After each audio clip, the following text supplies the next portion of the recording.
जोबलांनायनि लामायाव थांबायमोन जिहेतु जोंहा गोबां बोसोर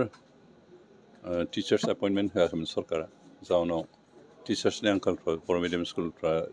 क्लासआ रेगुलार जायामोन बेनिखायनो गोबां बर' स्टुडेन्टफ्रानो बेखै गार्जेनफ्रा बर' मिडियाम स्कुल होआलासिनो गुबुन गुबुन मिडियामनि स्कुलफ्राव होनाय स्टार्ट खालामबाय आरो बे ट्रेना एसे बारानिफ्राय बारा जालांनायाव बर' बिजोंनि स्कुला मा जाहैगोन बेबायदि साननो गोनां जादोंमोन आरो बे समावनो बे गासै बाथ्राफोरखौ नोजोर होनानै सानसुमै बर' दैदेनगिरि माखासेया UN एकाडेमि मुङै बर' मिडियामनि बर' बिजोंनि प्राइभेट स्कुल स्टार्ट खालामो आरो बिदिनो प्राय 20 इयार्ससो जाबाय 20 इयार्स बारबाय स्टार्टिंनिफ्राय दासिमहालागै जथेस्थ' प्रग्रेसा मोजां आरो दिनै UN एकाडेमिनि रिजाल्टफ्रा जथेस्थ' मोजां आरो बिनि गेजेरजोंनो दिनै बर' मिडियाम स्कुलखौ फोथांना लाखिनायजों लोगोसे बर' रावखौ फोथांनायनिबो मोनसे लामा ओंखारबाय बेनिखायनो जायफ्रा बे मिडियामखौ सिन्था खालामनानै गायसनदों बिथांमोनखौ साबायखर होदों बिथांमोनखौ सनमान जासिदों आरो दिनै बे UN एकाडेमिनिनो उदालगुरियाव थानाय UN एकाडेमियाव टिचारफोरखौ मोनसे ट्रेनिं होदोंमोन ट्रेनिंनि दिनै क्लजिं डे आरो बेयाव आं गावखौनो बाहागो लाफानो सुबिदा मोननानै गोजोननाय मोन्दों जिहेतु जोङो टिचारफोरखौ एक्सपार्ट खालामनोब्ला गथ'फोरखौ मोजाङै बुजाय होनो हानाय केपासिटि बिल्ड आप खालामनोबा जों ट्रेनिंखौ नांगौ आरो दिनै बे खोथाखौ सिन्था खालामनानैनो दिनै ट्रेनिं इतिमध्य लाखांबाय दिनै जोब्बाय आं आसा खालामदों बे UN एकाडेमिनि गेजेरजों जोंनि बर' स्टुडेन्टफोरा मोजां क्वालिटि एजुकेसन मोनगोन आरो बिनि गेजेरजों जोंनि ससाइटि जोंनि जाथि जोंनि हारिखौ फोथांना लाखिनो बिथांमोना गावखौनो फिट खालामगोन मानोना दानि मुगाया कम्पिटिसननि मुगा आरो बे कम्पिटिसन मुगायाव जों देरहानो हानाय बेबायदि क्वालिटि बानायना लानो हायाबा गावखौनो जों कम्पिटिसनाव गेजेन जानो गोनां जायो आरो दिनै UN एकाडेमियाव बर' स्टुडेन्टफोरखौ संसाराव थांनानै थानो थाखाय फिट खालामनो थाखाय खामानि होदों बेनिखायनो थारैनो UN एकाडेमिनि दैदेनगिरिफोरखौ फोरोंगिरिफोरखौ साबायखर होदों आरो आसा खालामो बिथांमोना बे जाथिखौ गोजौ थाखोआव लांनायाव बिथांमोननिफ्राय जेसेबां हायो बेसेबां सिगां जिबायदि नाजाबोदों बेबायदि नाजालांबाय थागोन आरो नाजानायल' बे साक्सेसफुल जाहैगोन बेखौनो बेखौनो बाथ्रा खालामदों स्टुडेन्टफोरखौ जुदि जयफुल लार्निं होनांगौ बा टिचारफोरखौ माबायदि माने ओरैनो फरायसाफोरनो मोजां एजुकेसन होनोबाथ' टिचारफ्रा गावसोरबो एक्सपार्ट जानांगोन आरो एक्सपार्टआ दा जों स्कुल कलेजनिफ्राय MA MSc BSc पास खालामबानो एक्सपार्ट जाया बे जोंनि जास्ट क्वालिफिकेसन एजुकेसन क्वालिफिकेसन जानो हागौ खिन्थु सासे फोरोंगिरि जानो थाखाय बेखिनि गियानानो जथेस्थ' नङा बेनिखायनो जोंनो फोरोंगिरिनि हिसाबै जिखिनि गियान नांगौ बेखौ जों ट्रेनिंनि गेजेरजों मोनदों बेनिखायनो दिनै सरकारि स्कुलफ्रा जिबायदि ट्रेनिं होयो UN एकाडेमियाव बिदिनो ट्रेनिं होदों आरो बे ट्रेनिंनि गेजेरजोंसो जों मोजां टिचार मोजां फोरोंगिरि दिहुननो हागोन आरो मोजां फोरोंगिरि दिहुनोब्लासो जों मोजां फरायसाबो दिहुननो हागोन बेनिखायनो बे बाथ्राखौ सानखांनानैनो दिनै बर' एजुकेसन ट्रास्ट बे ट्रास्टनि गेजेरजों टिचारफोरनि ट्रेनिं बेखौ UN एकाडेमियाव फोरोंबाय थानाय फोरोंगिरिफोरनि ट्रेनिंनि बेब'स्था खालामदों आरो बेखौ जों कन्टिनिउ खालामबाय थानाया मोजां खारन टिचारफ्रा गोदान गोदान फैगोन बिथांमोननोबो ट्रेनिं नांबाय थागोन आरो एजुकेसन सिस्टेमाबो गोदान गोदान सोलायबाय थायो मेथडफ्रा सोलायबाय थायो बेखौ आपडेट खालामनो थाखाय जों प्रत्येक बोसोरावनो हायोबा खनसे ट्रेनिं नङाबो रिफ्रेसार्स कर्स हिसाबै हयथ' सानथाम सानब्रैनि बा सप्तासेनि बायदि ट्रेनिं खालामनोब्ला बे जोंनि थाखाय खोब मोजां जागोन एडुकेसनेल ट्रास्ट माने UN ब्रह्म स्कुल माबा बेबायदि दं जिहेतु टप 5 खौ फरायबाय जिहेतु नोंथाङा मालासिम फरायबावनो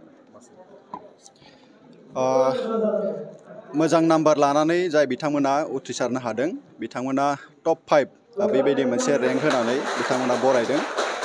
खोब गोजोननाय मोनसे बाथ्रा जिबायदि थुलुंगा बैफोर फरायसाखौ होदों जि ट्रास्ट आरो बर्डनि बानजायनायाव जि दिनैनि जि हाबाफारि आरो बे हाबाफारिजों लोगोसे बिथांमोना सानब्रैनि फोरोंगिरि मावबादा लानाय जादोंमोन दा फोरोंगिरि मावबादा हिसाबै बिथांमोना सावरायदों जिबायदि दा बादायारि मुगायाव गोदान गोदान मोनसे सोलोंथाइनि जि पलिसिफोर फैबाय थादों लोगोसे टिचिं लार्निं मेथड आरो फरायसानो बोरै गुन गोनां सोलोंथाइखौ गोदान आदब खायदाजों होनो हायो बेफोरबायदि बाथ्रायाव बिथांमोना वर्कशप खालामनायखौ जोङो नुनो मोन्दों आरो जों फैनानै जों दिनै बिथांमोनजों सावरायनानै बेखिनिखौ जों बुजिनो मोन्दों जे बिथांमोननि थांखि आरो एजेन्डा बे एजेन्डायानो जाहैबाय जे मोनसे समाव दुलाराय बर' फरायसा आफादा बर' बिजोंखौ जिबायदि फोथांनानै खामानि मावबोदोंमोन आरो फैयै फैयै दिनै गोबांथार फरायसाया बर' बिजोंनिफ्राय थांनानै गुबुन गुबुन मासि लानायखौ जोङो नुनो मोन्दों बे एखे थांखियावनो बे ट्रास्ट बा बर्डआ दिनै खामानि मावनानै आवगायलांदों आरो बे वार्कशपनि गेजेरजों बिथांमोना बेखौबो सावरायदों जि इउएन एकाडेमि बा फरायसालिया दिनैसिम बे बर्डजों जड़ित जायाखै बिथांमोना जगाजग खालामनायखौ फोरमायदों एनइपि बायदि जिहेतु दिनै नुबाय जोङो बिमानि रावजोंसो फरायबासो बर'फोरा मोनो नाथाय जोंनि नुबाय बर'फोरनि गेजेराव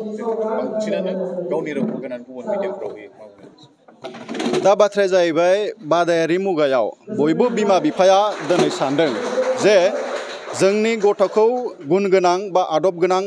सोलोंथाइ होनोब्ला जे एसामिस बिजोङाव बा इंराजि बिजोङाव फरायब्लासो बांसिन थाब रोंगोन नामा बे मोनसे गोरोन्थि साननायाबो दङ नाथायबा नैबे इउएन एकाडेमि बा गोबां जोंनि सरकारि गुदि फरायसालियाव फोरोंगिरिफोरा नारा नाथा नाजाबाय थादों जे गुदि फरायसालियाव जोंनि फरायसाया जिखिनि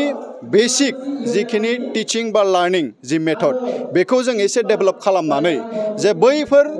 बिजोंनि फरायसालि बायदि जोङो आपग्रेड खालामनो हायो नामा बेखौ जोङो इन्टेलेक्सुवेल लेभेलजोंबो सावरायदों आरो बे मोनसे गोनो गोथोआव जाहाथे बिमा बिफाया थाया जे बर' बिजोङाव फरायबा हयथ' UPSC APSC आव जों एटेम्प्ट खालामनो हानाय नङा नामा बा गुबुन बिफानारि जि अफिसार साख्रि बेखौ जोङो मोननो हानाय नङा नामा बे मोनसे गोरोन्थि साननायखौ जाहाथे साना मानोना दुलाराय बर' फरायसा आफादा मेसिभलि खामानि मावबोदों दिनै गोबां फरायसाया दिनै असुबिदाखौ बुंनाय लेखा जे मेट्रिकनि उनाव जों माने हायार सेकेन्डारियावबो बर' बिजों फरायनो मोनब्ला मोजां जागौमोन थिग बेबायदिनो बर' थुनलाइ आफाद दुलाराय बर' फरायसा आफाद आरो बर' समाजनि नाजानायाव जों दिनै 11-12आवबो बर' बिजोङावनो फरायनो मोननाय खाबुखौ मोनबाय बेखाय बांसिनै बे हायार सेकेन्डारि सेक्सनावबो जाहाथे बर' बिजोंनि फरायसाफ्रा बाहागो लानानै जि भबिष्यत दानाय खामानि बेयाव जाहाथे आवगायलाङो ब्रह्म एग्जाम बर्ड आरो ट्रास्टआ जेरैबायदि माने खामानि लाबाय दा बेयो सानबेसे लाखो आरो बेसेबां फरायसालिनिफ्राय बेबायदि नैबे जे फोरोंथाइ मावबोदों बेखौ जोबोद साबायखर नोंथांमोनखौ जोंनि बेसिम फैनानै जोंनि बे रादाबखौ खौरां बिजोङाव फोसावनो लानायनि थाखाय जोङो बे गोलोम बोथोरनि बन्दनि समाव सानब्रैनि हाबाफारिजों जोङो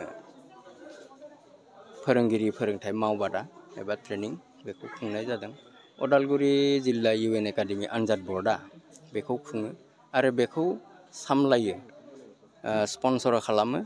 जोंनि बड' इडुकेसनेल ट्रास्टआ बड' इडुकेसनेल ट्रास्टनि बानजायनायावनो बे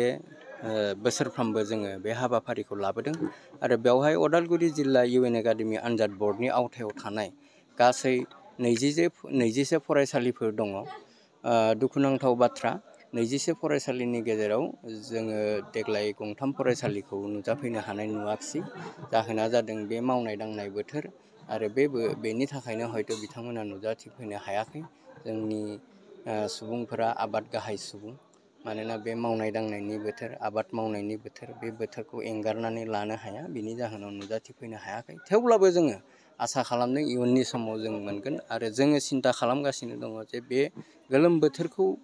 एंगारनानै गुबुन मोनसे समाव जों लानो हायो नामा अब्ला जोङो बयबो फरायसालिखौ मोनजोबनो हागोन बे बाथ्राखौ जों सिन्था सरसा खालामगासिनो दङ आरो बेबादि खालामनो हायोब्ला निस्सय बिथांमोनाबो बाहागो लाफैगोन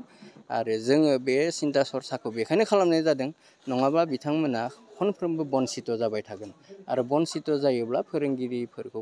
फोरोंनाय बिथिङाव गुन गोनां सोलोंथाइ लाहोनाय बिथिङाव निस्सय जों खहा खालामनाय जागोन बेखायनो जोङो बेखौ सिन्था सरसा खालामनानै जोङो मोजां बोथोराव मोजां समाव लानायनि थाखाय जोङो लाहार फाहारखौ थाबैनो जों लागोन बांसिनै जों नुबाय खिन्थु जे जायफ्रा इउएन एकाडेमिफ्राव फोरोंगिरि मावदों खिन्थु बिथांमोना एक्सुवेलि जयफुल लार्निं होनो थाखाय बिथांमोना ट्रेनिंखौ लानांगौ नाथाय बे बेलायाव काउसन्स थायो बे मोनसे साननो गोनां बाथ्रा जोंबो बे बाथ्राखौ सानदों जाहोना जादों जोंनि माने गोदान सोलोंथाइ बिथिंखौ बयबो सानदांनो हानाय जायाखै जोंनि गेजेराव मानोना बियो मानो जादों बेखौ आंनि नोजोरजों आं बेखौनो बुंगोन जे बे जाबाय जोङो गोदान सोलोंथाइ बिथिंखौ फरायसंनो स्टाडि खालामनो जोङो अबहेला खालामदों मानोना गोदान सोलोंथाइ खान्थिया सोलोंथाइनि जिथु खान्थि बेयो सोलायबोगासिनो दङ गोदोनि